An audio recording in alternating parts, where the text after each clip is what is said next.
Assalamualaikum warahmatullahi wabarakatuh. Salam sejahtera untuk kita semua. Salam, Om Swastiastu, Namo Buddhaya, salam kebajikan. Yang saya hormati Bapak Ibu Kepala OPD maupun Kepala Instansi Vertikal, rekan-rekan media, dan segenap undangan serta hadirin yang berkenan mengikuti rilis BPS pada hari ini, Kamis 5 November 2020. Jadi seperti biasa setiap triwulan kami akan kembali merilis sejumlah indikator terutama terkait dengan pertumbuhan ekonomi dan pertumbuhan ekonomi. Tetapi pada triwulan kali ini kami juga akan merilis kondisi ketenagakerjaan di mana pertumbuhan ekonomi merupakan kondisi triwulan 3 tahun 2020 dan kondisi ketenagakerjaan adalah kondisi pada periode bulan Agustus tahun 2020. Saya awali dari pertumbuhan ekonomi Provinsi Sulawesi Barat triwulan 3 tahun 2020. Lanjut. Oke, selanjutnya. Jadi pada triwulan 3 tahun 2020 ekonomi Provinsi Sulawesi Barat tercatat tumbuh minus 5,26% atau mengalami kontraksi sebesar 5,26%. Kontraksi ini terjadi karena pada triwulan 3 tahun 2020 besaran PDRB Provinsi Sulawesi Barat atas dasar harga konstan yang digunakan untuk mengukur laju pertumbuhan ekonomi itu tercatat sebesar 8,01 triliun rupiah. Angka ini menurun 5,26% jika dibandingkan dengan besaran PDRB atas dasar harga konstan pada triwulan yang sama tahun sebelumnya, yaitu triwulan 3 tahun 2019, di mana pada saat itu PDRB atas dasar harga konstan Provinsi Sulawesi Barat telah tercatat sebesar 8,45 triliun. Namun demikian, jika dibandingkan dengan kondisi triwulan sebelumnya atau triwulan 2 tahun 2020, kinerja ekonomi di Provinsi Sulawesi Barat terlihat mengalami perbaikan. Perekonomian Provinsi Sulawesi Barat tercatat tumbuh 1,14%, karena di triwulan 2 tahun 2020 besaran PDRB atas dasar harga konstan Provinsi Sulawesi Barat baru mencapai 7,92 triliun. Sementara kalau kita bicara besaran kue ekonomi atau PDRB berdasarkan harga berlaku atau PDRB nominal, pada triwulan 3 tahun 2020 di Provinsi Sulawesi Barat telah tercipta kue perekonomian atau PDRB atas dasar harga berlaku sebesar 11,4. Angka ini lebih tinggi dibandingkan triwulan 2 tahun 2020 di mana pada saat itu PDRB atas dasar harga berlaku baru mencapai 11,32 triliun rupiah. Namun demikian jika dibandingkan dengan triwulan 3 tahun 2019 atau triwulan yang sama periode tahun sebelumnya, PDRB atas dasar harga berlaku di Provinsi Sulawesi Barat tercatat mengalami penurunan karena di triwulan 3 tahun 2019 besaran kue ekonomi yang tercipta telah mencapai 11,96 triliun. Bapak Ibu sekalian, dapat saya sampaikan bahwasanya biasanya kita selalu melihat kinerja perekonomian menggunakan PDRB berdasarkan perbandingan antara triwulan dengan triwulan yang sama di tahun sebelumnya atau year on year. Kenapa demikian? Karena perbandingan year on year itu menandakan perbandingan dengan kondisi yang relatif sama, tidak ada pengaruh musim di sana. Tetapi saat ini kita tidak bisa mengatakan sepenuhnya bahwa PDRB year on year membandingkan kondisi yang sepenuhnya sama. Karena sebagaimana kita ketahui pada saat ini, tahun 2020 mungkin dimulai dari triwulan 2, kita atau bahkan semua perekonomian di dunia ini mengalami gangguan. Terjadi pandemi COVID-19 yang tidak pernah diprediksi oleh siapapun. Sehingga ketika kita berbicara triwulan 3 tahun 2020 terhadap triwulan 3 tahun 2019, sebenarnya kita membandingkan kondisi yang tidak sepenuhnya sama. Kondisi di triwulan 3 2019 yang relatif normal dibandingkan dengan kondisi yang relatif tidak normal di triwulan 3 tahun 2020. Perekonomian khususnya di Provinsi Sulawesi Barat telah mengalami gangguan sehingga mengalami kontraksi sebesar 5,26%. Namun demikian ketika kita membandingkan kondisi yang relatif sama, walaupun di sana ada pengaruh musim antara triwulan 2 dan triwulan 3, ketika pandemi telah melanda, sama-sama ada pandemi, terlihat adanya perbaikan bahwa ekonomi Provinsi Sulawesi Barat tercatat meningkat 1,14%. Kalau kita simak tadi apa yang dirilis oleh BPS RI, oleh Bapak Kepala BPS RI, bahwasanya secara nasional, ekonomi nasional terlihat mengalami perbaikan kinerja jauh lebih baik dibandingkan dengan ekonomi Sulawesi Barat. Secara nasional, ekonomi di triwulan 3 tahun 2020 secara year on year hanya mengalami kontraksi 3,49%. Atau minus 3,49%. Sementara secara Q2Q ekonomi nasional tercatat tumbuh lebih tinggi 5,05%. Kenapa demikian? Akan kita lihat kondisinya di slide-slide berikutnya. Lanjut. Bapak Ibu sekalian, kalau kita lihat pergerakan secara triwulanan, yaitu pergerakan Q2Q, dapat saya sampaikan bahwasanya pola pertumbuhan ekonomi di Provinsi Sulawesi Barat pada tahun 2020 masih relatif sama dengan tahun-tahun sebelumnya, di mana di triwulan 1 itu terjadi perlambatan dibandingkan triwulan 4, ekonomi triwulan 4 masih tumbuh, kemudian mengalami percepatan di triwulan 2 meskipun dia masih mengalami kontraksi, kemudian semakin cepat di triwulan 3. Dan biasanya puncaknya ada di triwulan 3. Triwulan 3 ini seperti saya sampaikan tadi, ekonomi Sulawesi Barat tumbuh 1,14%. Kemudian kalau kita simak pergerakan secara year on year di triwulan 3 tahun 2020, seperti yang saya sampaikan di awal, ekonomi Sulawesi Barat mengalami kontraksi 5,26%. Bahkan angka kontraksi ini jauh lebih dalam dibandingkan dengan triwulan 2 2020 ketika awal-awal masa pandemi, di mana pada saat itu ekonomi Sulawesi Barat tercatat mengalami kontraksi hanya 0,77%. Seperti tadi, jadi posisi triwulan 3 lebih dalam dibandingkan dengan triwulan 2, bahkan jauh lebih dalam. Padahal di triwulan 2 ekonomi Sulawesi Barat masih mampu lebih bertahan dibandingkan dengan ekonomi nasional, karena pada saat itu secara rata-rata nasional mengalami kontraksi sebesar 5% lebih. Kenapa demikian? Akan kita bahas di slide-slide selanjutnya. Lanjut. Karena di posisi triwulan 3 ekonomi kita kinerjanya mengalami kontraksi dan hanya tumbuh 1,14% secara Q2Q, maka secara kumulatif ekonomi Sulawesi Barat sampai dengan triwulan 3 tercatat kontraksi 0,56%. Kalau sebelumnya di triwulan 2 secara kumulatif ekonomi kita masih tercatat tumbuh positif, namun sekarang ini secara kumulatif sampai dengan triwulan 3 ekonomi Sulawesi Barat tercatat kontraksi 0,56%. Dan kontraksi ini adalah kontraksi yang pertahan, namun secara year on year jika dibandingkan dengan kondisi normal, penyediaan akomodasi masih tercatat sebagai penyumbang kontraksi yang terbesar ketiga, yaitu minus 10,91%.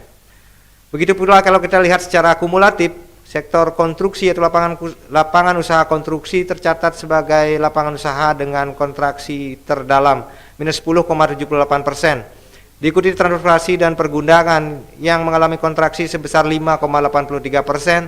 Kemudian penyediaan akomodasi kembali lagi tercatat mengalami kontraksi 5,13% atau lapangan usaha dengan kontraksi terdalam ketiga dibandingkan dengan yang lainnya. Lanjut. Kalau kita cermati struktur PDRB Provinsi Sulawesi Barat pada triwulan 3 tahun 2020, dapat kita lihat bahwa pertanian masih menjadi lapangan usaha utama dengan sumbangan mencapai 42,03%. Sumbangan pertanian tercatat meningkat dibandingkan dengan triwulan sebelumnya, di mana pada saat itu sumbangan pertanian hanya mencapai 40,89%.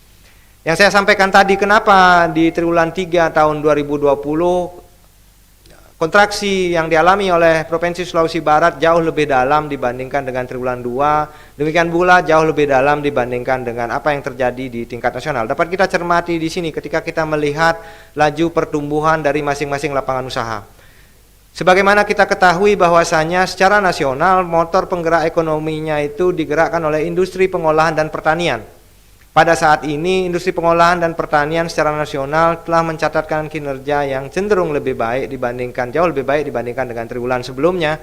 Sebaliknya, untuk Provinsi Sulawesi Barat dapat kita lihat bahwasanya pertanian sebagai kontributor utama itu justru mencatatkan pertumbuhan yang negatif 2,61% atau mengalami kontraksi 2,61%. Kemudian kalau kita bicara perbandingan dengan triwulan sebelumnya, kenapa triwulan sebelumnya tidak lebih dalam dibandingkan dengan saat ini? Karena di triwulan sebelumnya motor penggerak utama kita yaitu pertanian masih mampu mencatatkan angka pertumbuhan positif 4,54%. 58%. Kemudian motor penggerak yang lainnya yang juga memberikan kontribusi besar sebesar 10%, 10,19% atau 10,22% di triwulan 3 tahun 2020, yaitu perdagangan, mengalami hal yang sama. Pada saat triwulan 2 tahun 2019, lapangan usaha ini tercatat tumbuh 5,66%. Sementara saat ini, lapangan usaha ini tercatat mengalami kontraksi 5,34%. Jadi kalau kita bicara dua motor penggerak utama itu saja, kita sudah bicara PDRB Provinsi Sulawesi Barat di kisaran 50% lebih. Jadi keduanya itu mengalami kondisi yang berbeda antara triwulan 2 dengan saat ini. Triwulan 2 dua-duanya 50% sumbangan terhadap PDRB masih mencatatkan angka pertumbuhan, sementara saat ini keduanya justru mencatatkan angka pertumbuhan yang negatif atau kontraksi. Itu mungkin antara lain yang bisa kita simak sebagai hal yang bisa menjelaskan kenapa ekonomi Sulbar di triwulan 3 tahun 2020 tumbuh kontraksi lebih dalam dibandingkan triwulan 2 ataupun dibandingkan dengan pertumbuhan nasional. Di samping juga sektor-sektor yang lain yang tentu memberikan kontribusi namun tidak sebesar pertanian, perdagangan, kemudian administrasi pemerintahan dan konstruksi. Bahkan konstruksi ketika itu tumbuh 7,94% dan sekarang harus mengalami kontraksi paling dalam yaitu 16,66%. Meski demikian Bapak Ibu, di triwulan 3 tahun 2020 ini secara year on year masih tercatat 1, 2, 3, 4, 5, 6 lapangan usaha yang masih mencatatkan angka pertumbuhan yang positif. Pertumbuhan yang paling tinggi itu terlihat pada jasa keuangan 10,38%, kemudian diikuti oleh pengadaan listrik gas 10,10% dan informasi serta komunikasi sebesar 7,22%. Jadi pergerakan lembaga keuangan sebagai salah satu stimulus juga dalam perekonomian masih memperlihatkan adanya pertumbuhan positif. Kemudian pengadaan listrik itu juga masih mencatatkan pertumbuhan yang positif.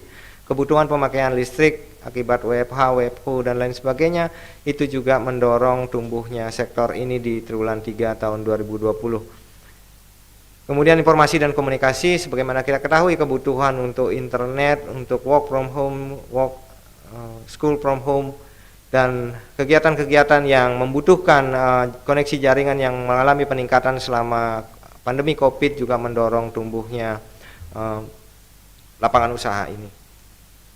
Lanjut. Kalau kedua grafik tadi saya sandingkan atau ketika dia digabungkan antara kontribusi dengan laju pertumbuhan, maka kita akan mendapatkan sumbangan terhadap pertumbuhan itu sendiri. Jadi sumber pertumbuhan ini merupakan sumbangan pertumbuhan atau besaran pertumbuhan dari masing-masing lapangan usaha yang ditimbang dengan kontribusinya. Kalau kita lihat angka kontraksi sebesar 5,26% di triwulan 3 tahun 2020 itu dominan disumbangkan oleh terjadinya kontraksi di sektor atau lapangan usaha konstruksi. Jadi konstruksi menyumbang 1,36% terhadap kontraksi total 5,26% yang terjadi di triwulan 3 tahun 2020. Selain konstruksi, diikuti oleh administrasi pemerintahan yang memberi sumbangan minus 1,22%, kemudian pertanian minus 1%. Dan sektor-sektor atau lapangan usaha yang lainnya tercatat menyumbang terhadap total pertumbuhan kontraksi sebesar minus 0,99%. Lanjut. Kalau tadi kita berbicara berdasarkan lapangan usaha, saya lanjutkan fokus perhatian kita ke PDRB menurut pengeluaran triwulan 3, kondisi triwulan 3 tahun 2020.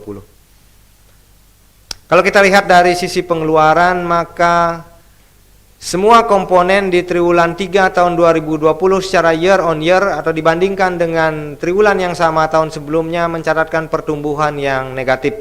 Konsumsi rumah tangga tercatat kontraksi 0,81%, kemudian konsumsi LNPRT mencatatkan kontraksi 4,06%, kemudian konsumsi pemerintah juga masih tercatat mengalami kontraksi 4,73%, PMTB atau pembentukan modal tetap bruto atau investasi fisik itu juga tercatat mengalami kontraksi 11,27%, ekspor dan impor juga masing-masing mengalami kontraksi sebesar 11,76% dan 16,89%. Kontraksi yang relatif besar pada beberapa komponen untung saja ditutupi ketika impor mengalami kontraksi yang jauh lebih dalam dibandingkan dengan ekspor. Jadi net ekspor kita masih menunjukkan capaian yang positif meski ekspor dan impor sama-sama mencatatkan angka pertumbuhan yang negatif. Jadi kalau kita bicara komponen, konsumsi rumah tangga masih tercatat mengalami kontraksi yang paling rendah. Namun demikian ini merupakan kedua kalinya konsumsi rumah tangga mencatatkan terjadinya kontraksi. Dan sebagaimana yang saya sampaikan di tanggal 2 November yang lalu ketika merilis angka inflasi, terjadinya deflasi 4 bulan berturut-turut di Mamuju, itu juga bisa menjadi sebuah cerminan tentang melemahnya kondisi daya beli masyarakat. Dan ketika kita sandingkan dengan konsumsi rumah tangga, maka terlihat bahwa terjadinya pelemahan pada deflasi juga antara lain didorong oleh melemahnya permintaan, dalam hal ini adalah permintaan dari rumah tangga. Lanjut. Kemudian mari kita lihat per komponennya. Jadi kontraksi 0,81% di konsumsi rumah tangga itu merupakan kontraksi yang kedua kalinya seperti yang saya sampaikan tadi. Di triwulan 1 itu juga tercatat kontraksi 0,98%. Beberapa hal yang bisa kita cermati yang sejalan dengan fenomena atau hasil hitungan ini antara lain adalah sebagaimana yang saya rilis di awal bulan kemarin dan 2 bulan sebelumnya, itu nilai tukar petani kita masih mencatatkan pertumbuhan yang negatif sebesar 4,72%. Jadi ketika kita berbicara bahwa nilai tukar petani adalah cerminan kemampuan daya beli petani dan sebagian besar pekerja kita masih bekerja di sektor pertanian, maka akan ada hubungan yang relevan antara apa yang didapatkan dari hasil bertani dengan kemampuan daya beli petani untuk melakukan konsumsinya. Dan bisa kita lihat bahwa secara rata-rata selama 3 bulan, jika dibandingkan dengan 3 bulan yang sama di tahun sebelumnya, nilai tukar petani mencatatkan angka negatif 4,72%. Kemudian belanja pegawai, upah gaji itu juga tercatat negatif. Jadi pegawai pemerintah itu merasakan penerimaan pendapatan yang menurun, boleh dikatakan begitu, karena belanja pegawai APBN maupun APBD masih mencatatkan angka yang negatif secara year on year. Kemudian meski demikian inflasi relatif stabil, namun seperti tadi karena permintaan atau daya belinya yang melemah, gaji ke-14 tidak dibayarkan secara penuh. Kemudian kita juga bisa mencermati bahwa kredit konsumsi di lembaga keuangan tercatat mengalami peningkatan. Lanjut. Kemudian kalau berbicara tentang konsumsi pemerintah secara year on year yang tercatat negatif 4,73%, memang angka ini mengalami perbaikan dibandingkan dengan triwulan sebelumnya. Pada saat itu secara year on year konsumsi pemerintah tercatat negatif 14,67%.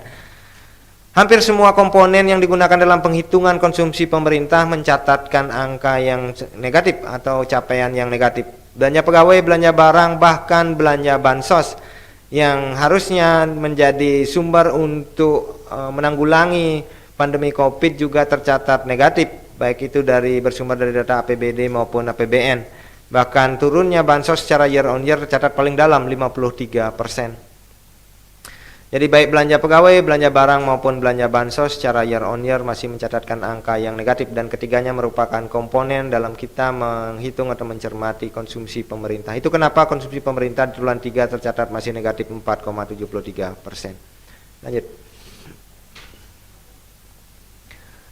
Kemudian kalau kita lihat investasi atau PMTB, pada triwulan 3 tahun 2020 secara year on year PMTB tercatat negatif cukup dalam 11,27%.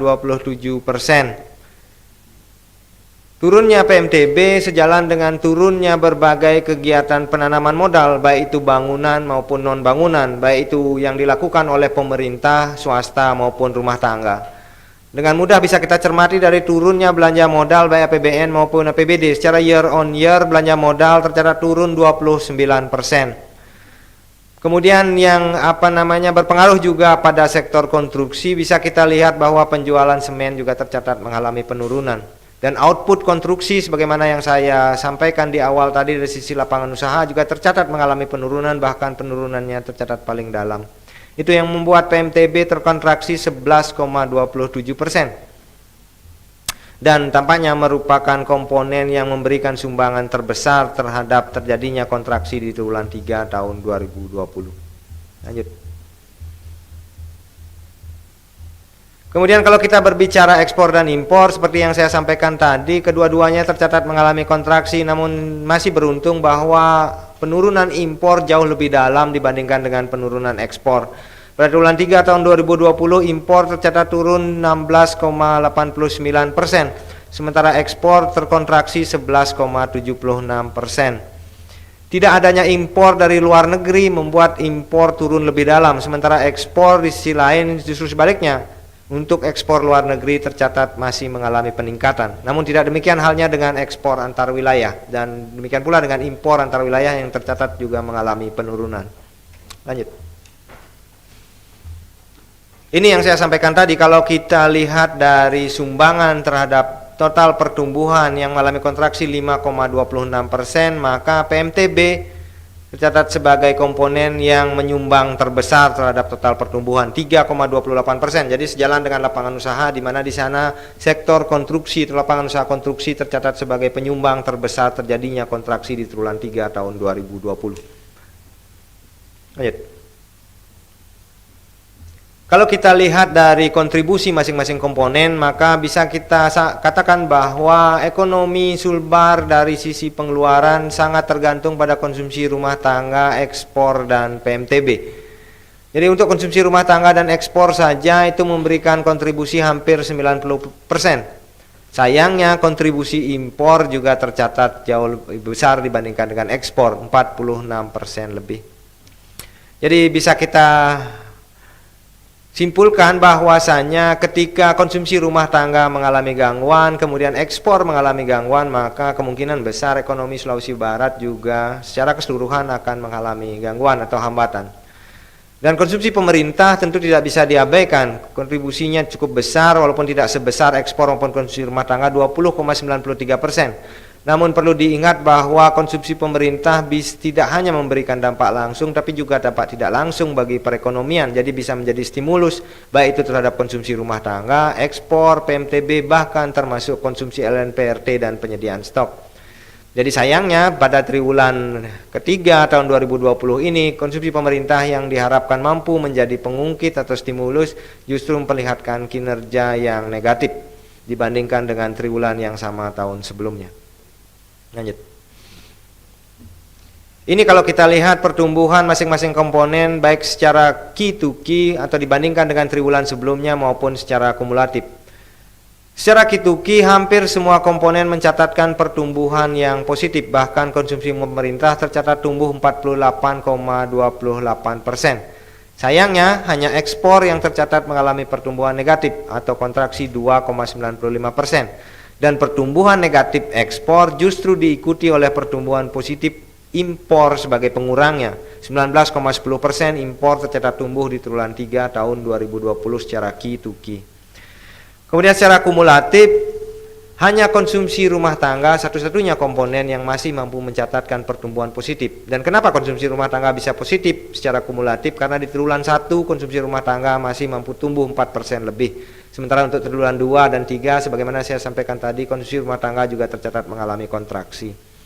Dan kontraksi terdalam secara kumulatif itu terjadi pada komponen impor yang tercatat kontraksi 16,57%. Lanjut. Kalau kita simak perbandingan antar provinsi di Sulampua, bisa kita lihat bahwa pertumbuhan ekonomi Sulawesi Barat di triwulan 3 tahun 2020 mencatatkan kontraksi yang paling dalam, 5,26%. Ada dua provinsi yang masih mencatatkan pertumbuhan positif, yaitu Maluku Utara 6,66% dan Sulawesi Tengah 2,82%.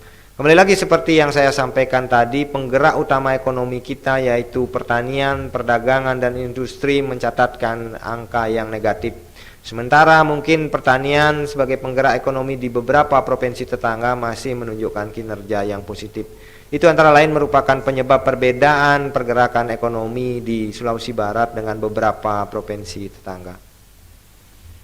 Lanjut. Ini adalah revisi, jadi seperti biasa setiap bulan kami ketika mendapatkan data atau indikator yang lebih lengkap dibandingkan dengan triwulan sebelumnya, ketika mampu beberapa indikator dilengkapi kembali, kita akan melakukan sejumlah revisi penghitungan.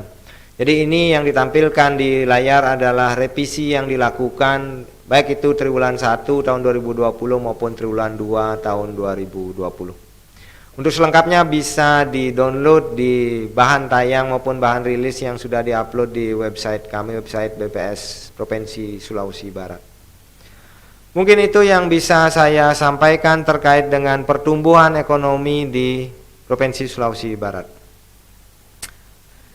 Selanjutnya kita akan masuk ke rilis ketenagakerjaan, keadaan ketenagakerjaan Provinsi Sulawesi Barat kondisi bulan Agustus tahun 2020. Lanjut. Saya awali dengan menceritakan sedikit tentang Sakernas Agustus tahun 2020. Jadi Sakernas merupakan base survei atau survei yang digunakan sebagai dasar untuk menghasilkan sejumlah indikator tentang ketenagakerjaan sebagaimana yang akan dirilis pada hari ini. Sakernas dilaksanakan pada bulan Februari secara rutin pada bulan Februari dan pada bulan Agustus di setiap tahunnya. Dan khusus untuk bulan Agustus di Sulawesi Barat itu tercatat jumlah sampel sebesar 296 blok sensus atau sekitar 2.960 rumah tangga yang tersebar di seluruh kabupaten yang ada di Sulawesi Barat. Kemudian sebagaimana kita ketahui bahwa pandemi yang melanda tentu membutuhkan sejumlah informasi bagi pemerintah, baik itu untuk melakukan perencanaan atau melakukan berbagai upaya untuk mengatasi pandemi itu sendiri. Data-data yang dibutuhkan tentu tidak hanya terkait dengan data ekonomi, tetapi di dalamnya termasuk juga data ketenagakerjaan.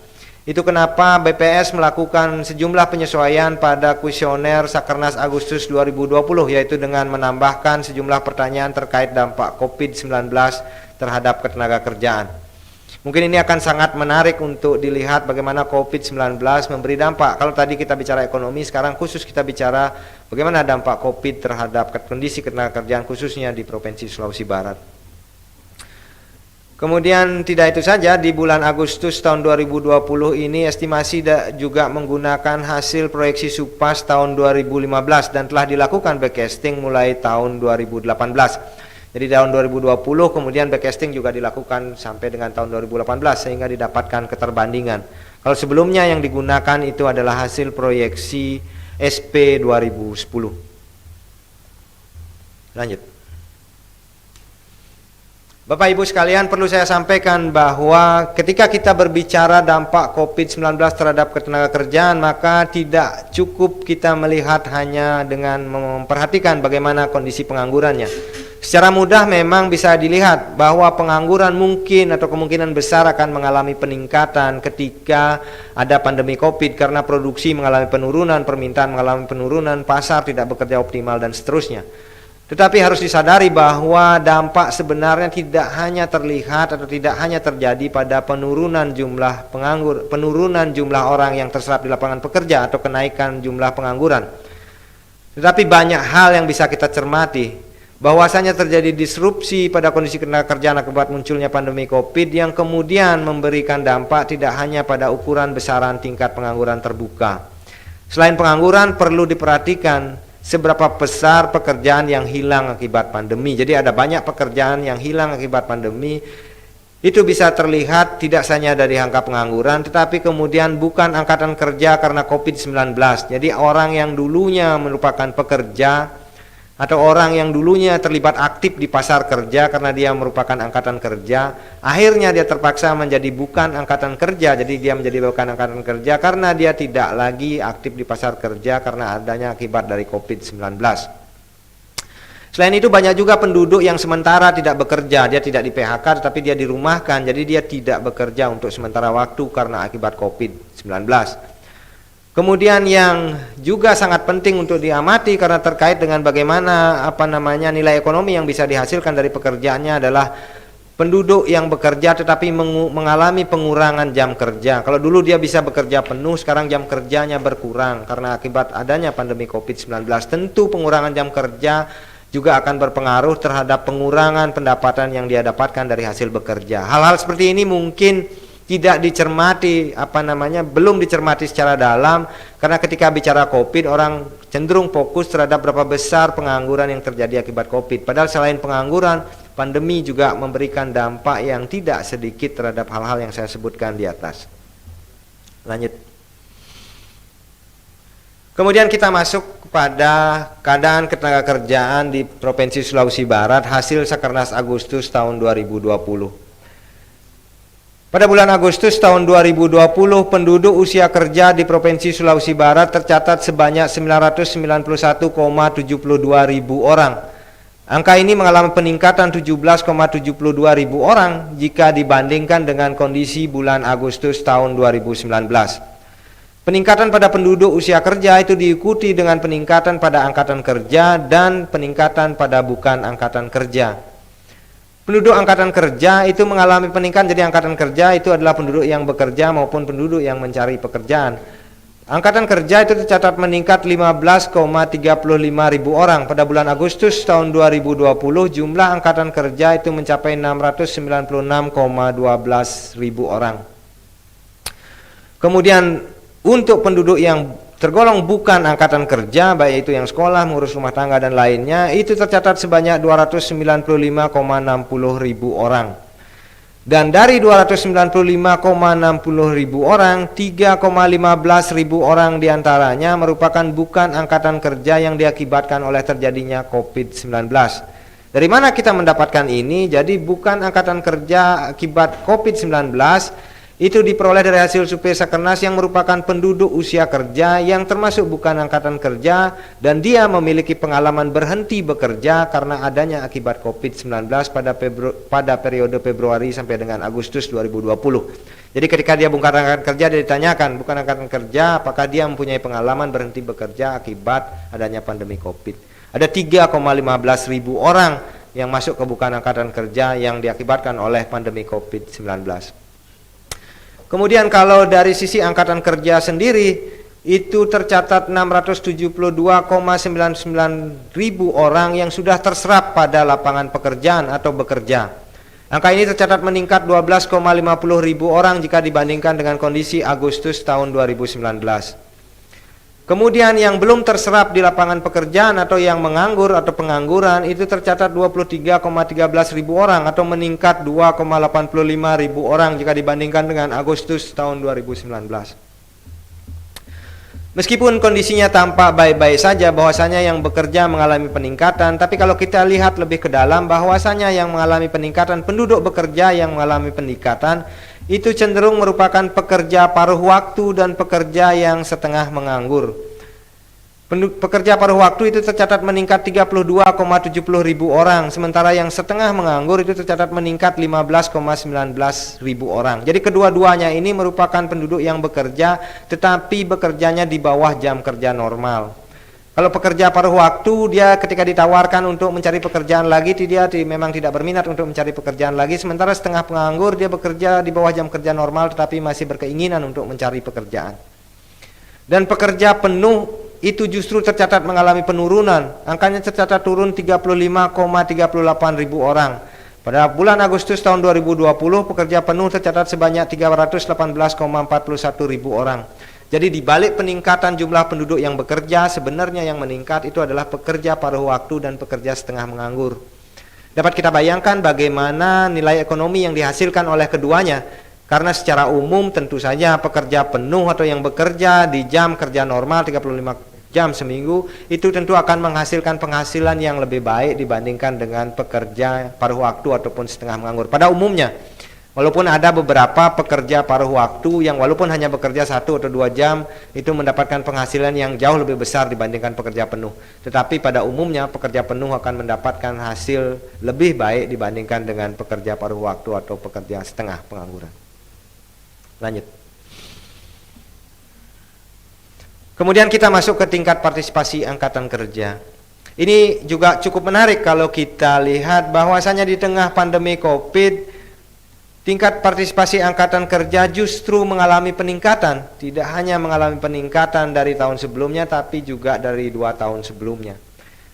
Angkanya mencapai 70,19%. Jadi kalau kita simak angka ini berarti orang yang berkeinginan untuk terlibat aktif di pasar kerja itu tercatat mengalami peningkatan. Kalau kita kaitkan dengan kondisi COVID, mungkin saja itu disebabkan karena penghasilan yang selama ini diterima oleh penduduk bukan angkatan kerja itu mengalami penurunan atau mereka merasa tidak cukup untuk memenuhi kebutuhannya. Bisa jadi ibu rumah tangga yang dulunya tidak bekerja hanya mengurus rumah tangganya saja, tapi akibat pandemi COVID merasakan pendapatan suaminya tidak mencukupi lagi untuk memenuhi kebutuhannya, maka terpaksa harus terlibat dalam pasar kerja. Itu juga terlihat dari kondisi perbandingan antara penduduk laki-laki dan penduduk perempuan. Kalau kita lihat yang mengalami peningkatan angka TPAK justru penduduk perempuan. Angkanya meningkat dari 52,86% menjadi 55,02%. Sementara penduduk laki-laki tercatat mengalami penurunan dari 86,82% menjadi 85,29%. Lanjut. Kalau kita lihat dari struktur lapangan pekerjaannya, itu hanya 3 lapangan usaha yang mencatatkan adanya penambahan jumlah pekerja. Yang paling dominan adalah pertanian, yang mencatat penambahan jumlah orang bekerja itu sebanyak 28,55 ribu orang, atau meningkat 3,37% poin. Sementara penurunan yang terdalam itu tercatat pada lapangan usaha industri. Itu tercatat berkurang 5,19 ribu orang atau turun 0,93% poin. Transportasi dan administrasi pemerintahan masing-masing mencatatkan angka pertumbuhan walaupun tidak terlalu besar. Transportasi tercatat bertambah 0,11% poin atau 1,07 ribu orang. Sementara administrasi pemerintahan tercatat bertambah 0,02% poin atau 0,87 ribu orang. Sementara pertanian menjadi satu-satunya lapangan usaha yang terlihat mengalami penambahan jumlah pekerja relatif dominan. Jadi perlu dicatat, yang bertambah perempuan, kemudian bertambahnya di pertanian. Yang dominan bertambah masuk ke pasar kerja tadi adalah perempuan, kemudian bertambahnya dominan di pertanian. Kita lihat kaitannya dengan slide selanjutnya. Nah, kalau di sini kembali lagi kita melihat komposisi. Kalau kali ini komposisinya berdasarkan status pekerjaan utama. Dan yang ingin saya garis bawahi kaitan yang tadi itu, bahwasanya yang paling banyak bertambah itu dari sisi status pekerjaan utama itu adalah pekerja keluarga atau tidak dibayar. Jadi kemungkinan besar apa yang saya sampaikan tadi itu sangat ada kaitannya, bahwa yang terlibat aktif makin banyak itu adalah perempuan, kemudian mereka menjadi pekerja keluarga atau pekerja tidak dibayar, dan dia tempatnya di sektor pertanian. Kemudian kalau kita kaitkan dengan jam kerja, mereka adalah bisa dikatakan sebagai penduduk yang bekerja tidak dalam jam kerja normal, karena mereka bisa saja merupakan setengah penganggur, ataupun bisa jadi merupakan penganggur pekerja paruh waktu. Jadi pertanian seperti kita ketahui bersama seringkali menjadi lapangan usaha tempat bernaungnya pengangguran tidak kentara atau pengangguran terselubung. Kenapa saya sampaikan begitu? Apa yang dimaksud dengan pengangguran tidak kentara adalah ketika kapasitas produksi itu tidak mengalami peningkatan seiring dengan peningkatan jumlah pekerja. Pertanian adalah lapangan usaha yang paling gampang menyerap tenaga kerja karena cenderung tidak membutuhkan skill khusus. Jadi kalau misalnya ada tanah 1 hektar itu digarap maksimal oleh 10 orang akan menghasilkan produksi maksimal 10 ton. Tetapi ketika dia digarap oleh 20 orang, 30 orang, 40 orang, 50 orang, produksinya akan tetap 10 ton. Maka penambahan tenaga kerja itu tidak ada artinya, cenderung tidak terlalu banyak memiliki arti terhadap ekonominya. Lanjut. Kemudian kita bisa cermati persentase pekerja menurut ketika dipilah menjadi pekerja formal dan informal. Kalau tadi berdasarkan waktunya mereka lebih banyak, yang pertama itu adalah lebih banyak yang memiliki jam kerja di bawah jam kerja normal. Kalau kita lihat berdasarkan pemilahan persentase pekerja formal dan informal juga menunjukkan hal yang sejalan. Maksudnya kondisinya juga tidak bisa dikatakan baik. Kenapa begitu? Karena jumlah pekerja informal secara persentase pekerja informal itu jauh lebih besar dibandingkan dengan pekerja formal. Jadi walaupun banyak yang terserap, tetapi ternyata mereka terserapnya di lapangan pekerja informal. Dan bahkan angka atau persentase pekerja sektor informal itu mengalami peningkatan jika dibandingkan kondisi bulan Agustus tahun sebelumnya. Kalau tahun sebelumnya 71,91%, di bulan Agustus tahun 2020 angkanya meningkat menjadi 72,63%. Kembali lagi, ini tentu bukan merupakan sesuatu yang bagus ketika kita kaitkan dengan kualitas pekerjaan ataupun nilai tambah yang bisa dihasilkan. Karena secara umum pekerja formal akan menghasilkan nilai ekonomi atau nilai tambah yang lebih baik dibandingkan dengan pekerja informal. Lanjut.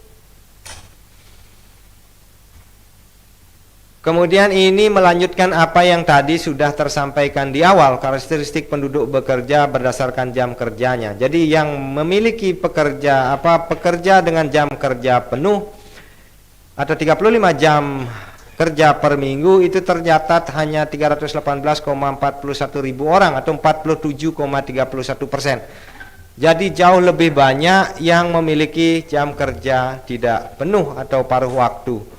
Bahkan angka ini, tren pekerja penuh bahkan menurun jika dibandingkan dengan kondisi bulan Agustus di tahun sebelumnya.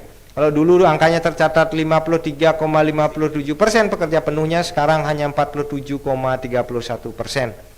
Seperti tadi, peningkatannya justru pekerja tidak penuh itu meningkat karena pekerja setengah pengangguran dan pekerja paruh waktunya mengalami peningkatan. Setengah pengangguran meningkat dari 9,91% menjadi 11,98%, sementara pekerja paruh waktunya meningkat dari 36,53% menjadi 40,71%. Kemudian untuk karakteristik penduduk yang bekerja berdasarkan tingkat pendidikannya. Kalau kita lihat memang terjadi kecenderungan penurunan penduduk yang bekerja dengan pendidikan SD ke bawah. Kalau di bulan Agustus tahun 2019 persentasenya mencapai 50,32%, sekarang sudah membaik 48,98%. Sementara sebaliknya untuk lulusan universitas mengalami sedikit peningkatan dari 10,21% menjadi 10,24%. Namun kalau kita cermati secara umum dapat saya katakan bahwa penduduk Sulawesi Barat yang terserap di lapangan pekerjaan masih dominan dengan pendidikan yang rendah. Penduduk yang terserap di lapangan pekerjaan dengan tingkat pendidikan SD ke bawah itu 48,98%, sementara SMP 15,45%. Kalau digabungkan keduanya sekitar 63% lebih penduduk yang bekerja itu adalah lulusan SMP ke bawah. Secara normatif tentu bisa kita ketahui bahwa penduduk dengan tingkat pendidikan rendah cenderung akan mendapatkan hasil yang tidak optimal dari pekerjaannya. Begitu pula sebaliknya.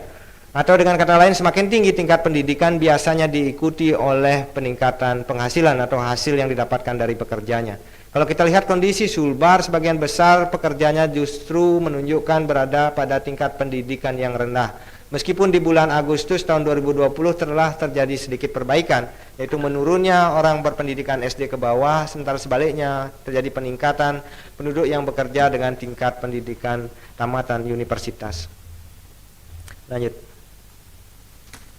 Kemudian kita masuk ke rata-rata upah atau gaji buruh di bulan Agustus tahun 2020. Rata-rata upah buruh di Sulawesi Barat tercatat sebesar 2,07 juta rupiah per bulan. DKI adalah provinsi dengan rata-rata upah tertinggi, namun demikian DKI juga menunjukkan adanya penurunan rata-rata upah buruh. Sementara secara nasional rata-rata upah buruh adalah 2,76%, atau bisa dikatakan kita di Sulawesi Barat itu mengalami masih berada jauh di bawah rata-rata nasional. Dan rata-rata upah atau gaji buruh karyawan pegawai di Sulawesi Barat di bulan Agustus 2020 ini tercatat menurun 6,80% dibandingkan dengan Agustus tahun 2019. Lanjut. Dari tadi kita sudah melihat berbagai macam karakteristik tentang ketenaga kerjaan di bulan Agustus tahun 2020. Sekarang mari kita lihat apa yang biasanya menjadi indikator utama atau paling sering dibicarakan orang terkait dengan jumlah atau persentase pengangguran. Pada bulan Agustus tahun 2020, jumlah pengangguran di Provinsi Sulawesi Barat tercatat sebanyak 23,13 ribu orang. Secara persentase mencapai 3,32% atau meningkat dibandingkan dengan Agustus tahun 2019 yang pada saat itu persentase atau tingkat pengangguran terbuka TPT di Provinsi Sulawesi Barat hanya mencapai 2,98%. Jadi tidak hanya secara persentase, tidak hanya angka TPT-nya, tapi secara absolut juga terlihat terjadinya peningkatan. Di bulan Agustus 2019 jumlah pengangguran itu hanya mencapai 20,29 ribu orang. Angka pengangguran di bulan Agustus 2020 tidak hanya meningkat dari tahun 2019, juga tercatat lebih tinggi dibandingkan dengan Agustus 2018. Namun demikian, angka pengangguran yang hanya 3% tentu merupakan angka pengangguran yang masih bisa dibilang sangat-sangat rendah, terutama jika kita bandingkan dengan angka pengangguran secara rata-rata di tingkat nasional. Lanjut. Ini ketika kita memilah angka pengangguran berdasarkan jenis kelamin. Bahwasanya angka pengangguran 3,32% ketika dipilah berdasarkan jenis kelamin, tingkat pengangguran terbuka laki-laki itu sebesar 3,31%. Lebih besar tingkat pengangguran wanita di bulan Agustus 2020 yaitu 3,35%. Namun demikian kalau kita bandingkan dengan kondisi tahun sebelumnya, laki-laki terlihat menunjukkan adanya peningkatan angka TPT, sementara sebaliknya perempuan justru memperlihatkan penurunan angka TPT. Jadi perempuan yang terlibat aktif di pasar kerja, angka TPAK-nya meningkat, tetapi mereka yang menganggur menurun. Artinya yang terserap semakin banyak untuk yang berjenis kelamin wanita. Dan kemudian ketika kita lihat berdasarkan lapangan usahanya, terserap lebih banyak di sektor pertanian. Kemudian mereka terserap lebih banyak sebagai pekerja keluarga atau pekerja yang tidak dibayar. Itu hal-hal menarik yang mungkin saling terkait dari beberapa hal yang sudah saya sampaikan tadi. Kemudian lanjut. Kemudian kalau kita lihat berdasarkan daerah tempat tinggal, maka dapat kita simak bahwasanya pengangguran di daerah pedesaan jauh lebih rendah dibandingkan dengan daerah perkotaan. Walaupun sama-sama menunjukkan peningkatan, tapi peningkatan di perkotaan jauh lebih tinggi dibandingkan daerah pedesaan. Jadi seperti tadi, kenapa begitu? Karena ketika kita lihat sektor yang mampu menambah penyerapan tenaga kerja adalah pertanian, dan sebagaimana kita tahu pertanian tentu letaknya di daerah pedesaan. Lanjut. Kemudian kalau lihat berdasarkan pendidikan, kita lihat berdasarkan pendidikan, maka TPT tertinggi itu adalah pendidikan diploma 1, 2, dan 3. Tentu ini cukup disayangkan karena seharusnya yang berpendidikan tinggi ketika mampu terserap di lapangan pekerjaan tentu akan diharapkan mendapatkan lapangan pekerjaan yang relatif baik. Namun demikian kita juga perlu melakukan penelitian lebih ke dalam. Bisa saja penduduk diploma 1, 2, dan 3 itu tidak terserap di lapangan pekerjaan karena mereka sambil menunggu mungkin untuk melakukan peningkatan pendidikan, kuliah ke universitas dan lain sebagainya. Tetapi apapun itu, jumlah persentase 9,95% yang tidak terserap di lapangan pekerjaan dengan status berpendidikan tinggi tentu patut disayangkan. Kemudian yang kedua, penduduk dengan pendidikan SMK juga tercatat cukup tinggi, 6,80%. Padahal sebagaimana kita tahu, SMK merupakan lembaga pendidikan vokasi yang dipersiapkan untuk langsung terjun ke dunia kerja. Seyogianya, pengangguran orang yang tamatan SMK tentu harusnya jauh lebih rendah dibandingkan dengan yang lainnya, karena mereka memang dipersiapkan untuk masuk ke dunia kerja. Dan yang paling rendah adalah penduduk dengan tamatan SD ke bawah. Seperti tadi saya sampaikan, mereka terserap di lapangan pekerjaan, tapi tentu kita ketahui bersama kalau pendidikannya rendah, bisa kita bayangkan pekerjaan apa saja yang tersedia bagi mereka. Lanjut. Seperti dari awal saya sampaikan bahwasanya kondisi ketenaga kerjaan di Provinsi Sulawesi Barat bisa kita katakan cukup baik kalau kita lihat dari beberapa indikator. Namun tidak demikian kalau kita lihat lebih jauh berdasarkan kualitasnya. Karena seperti tadi ternyata yang membaik, yang banyak terserap itu adalah pekerja tidak dibayar, pekerja informal dan seterusnya. Tetapi kalau secara umum kita lihat dari jumlah penduduk yang mampu diserap di lapangan pekerjaan, kita melihat dari jumlah pengangguran yang ada di Sulawesi Barat, maka angka TPT Sulawesi Barat merupakan tingkat pengangguran terbuka terendah secara nasional. Jadi meskipun meningkat, tingkat pengangguran terbuka di Jawa Barat, di Provinsi Sulawesi Barat yang sebesar 3,32% adalah angka yang terendah, jauh lebih rendah dibandingkan tingkat pengangguran terbuka secara nasional yang mencapai 7,07%.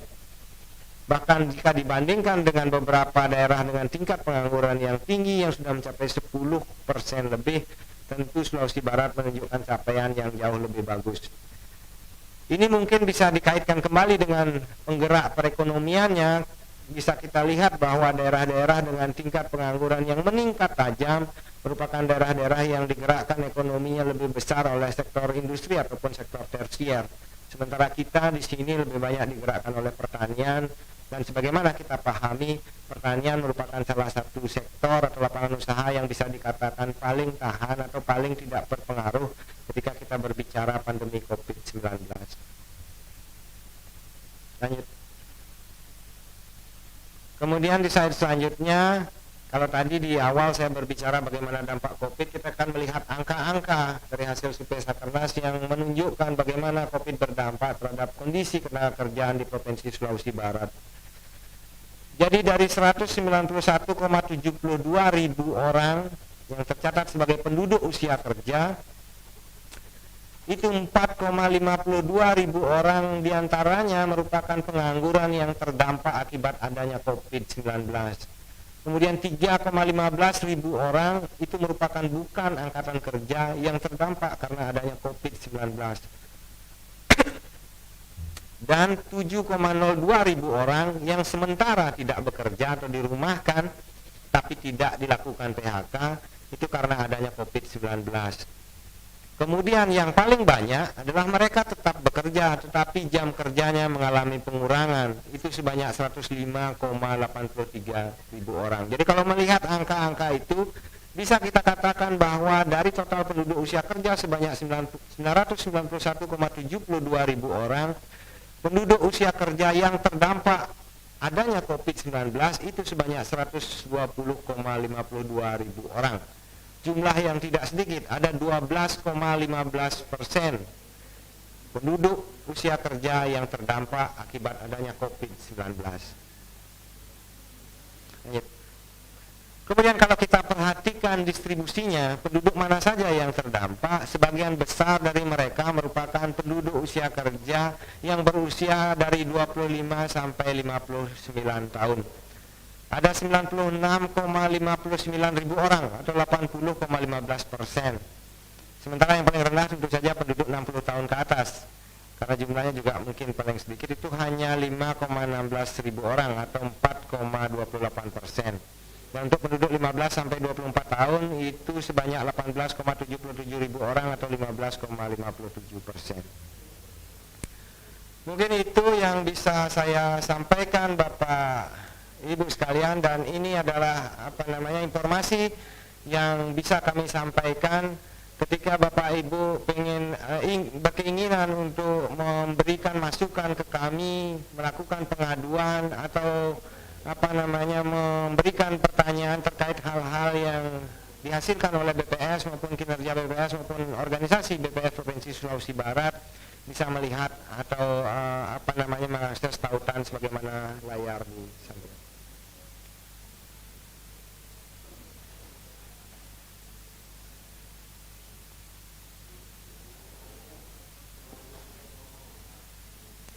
Untuk selanjutnya ada pertanyaan yang kami catat dari YouTube dari Bapak Iqbal Tabah. Terima kasih atas pertanyaannya, Pak. Yang pertama, apakah ada data pertumbuhan ekonomi per kabupaten? Ada, tetapi data pertumbuhan ekonomi kabupaten belum bisa mengikuti angka pertumbuhan ekonomi di level provinsi maupun secara nasional yang dirilis secara triwulanan. Jadi untuk kabupaten itu angka pertumbuhan ekonominya itu dirilis atau dihasilkan setiap tahun, dicatat setiap tahun. Jadi angkanya ada, seriesnya ada, akan tetapi itu yang ada hanya angka tahunan saja. Baik angka produksi maupun angka lapangan usaha maupun angka pengeluarannya sama dengan provinsi, hanya saja angkanya merupakan angka tahunan. Kemudian yang kedua yang ditanyakan oleh Bapak Iqbal terkait angkatan kerja dan penduduk usia kerja, apakah secara kumulatif didominasi oleh pendatang atau penduduk baru. Nah, untuk statusnya, apakah dia penduduk migran atau bukan, apakah dia merupakan penduduk baru, informasi itu tidak bisa diberikan oleh survei Sakernas. Tetapi yang paling jelas mereka semuanya merupakan penduduk. Karena kalau bukan penduduk mereka tidak akan dicatat di daerah bersangkutan. Jadi tetap saja menggunakan konsep penduduk. Tapi yang tidak bisa kami sampaikan adalah apakah dia penduduk asli, penduduk pendatang, baru datang dan seterusnya. Informasi itu tidak dicatat di Sakernas. Apakah angkatan kerja dan penduduk usia kerja tersebut mempengaruhi tingkat kemiskinan suatu wilayah? Seperti yang saya sampaikan tadi, bahwasanya yang berpengaruh dengan tingkat kemiskinan adalah kualitas pekerjaan.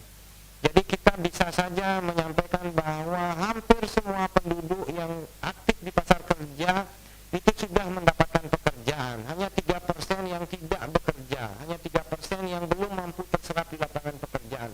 Tetapi itu bukan berarti bahwa 97% orang yang bekerja itu mendapatkan hasil yang bisa memenuhi kebutuhan hidupnya. Karena kalau kita berbicara realitanya, orang yang harus bekerja itu justru adalah orang yang kurang mampu atau orang miskin. Jadi walaupun dia bekerja, tetapi dia bekerja karena memang harus bekerja dan hanya untuk memenuhi kebutuhan perutnya. Jadi kalau kita hitung berdasarkan standar garis kemiskinan, belum tentu dia mampu keluar dari garis kemiskinan walaupun dia bekerja. Jadi kalau dikaitkan dengan usia kerja belum tentu juga, karena banyak penduduk yang usia produktif tetapi hasil yang dihasilkan itu kalah dengan penduduk yang misalnya usianya sudah tidak produktif. Jadi usia secara umum belum bisa dikatakan memberi pengaruh yang dominan.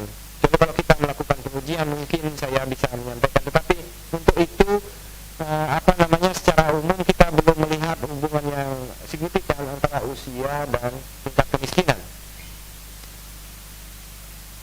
Kemudian untuk penduduk usia kerja ya tadi sudah saya jawab. Mungkin itu saja yang bisa saya sampaikan. Terima kasih atas perhatiannya. Terima kasih Bapak Ibu semuanya yang sudah mengikuti rilis ini. Saya akhiri dengan wassalamualaikum